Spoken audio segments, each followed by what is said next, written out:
Na mpenzi msikilizaji, nakukaribisha katika chaneli yetu hapa, na leo tuna simulizi inayoitwa Siri ya Kaburi Lisilo na Jina. Karibu na ufurahie.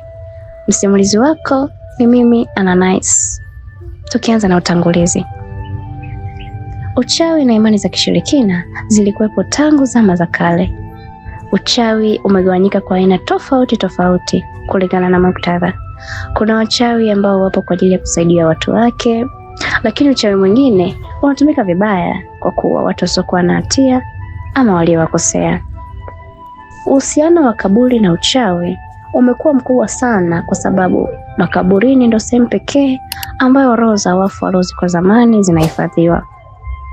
Wachawi wanaamini kwamba makaburini wanaweza kupata nguvu na uwezo mkubwa.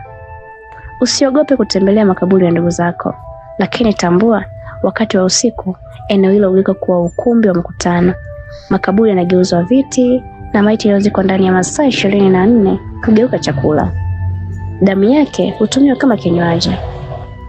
Naam, kaburi namba 6 linakuja kuzua gumzo zito kwa wachawi wa kijiji cha Mpepo, kijiji kinachopatikana kaskazini mwa nchi ya Tanzania ndani ya mkoa wa Simiyu.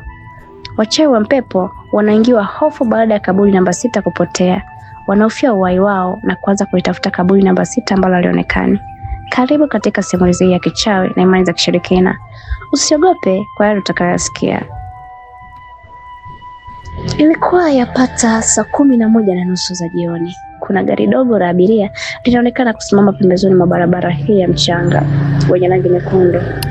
Gari hili lina rangi nyeupe, lakini kutokana na safari kuwa ndefu, rangi yake nyeupe imegeuka na kuwa nyekundu mithili ya udongo wa barabarani.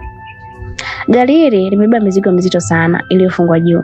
Mizigo hii ni pamoja na mikungu ya ndizi mbivu, meza, godoro na vitu vingine vilivyofungwa ndani ya boksi.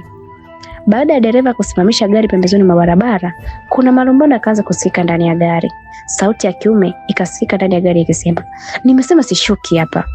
Nimelipa nauli yangu ya kunifikisha kijijini kwetu. Kwa nini unanishushia hapa?"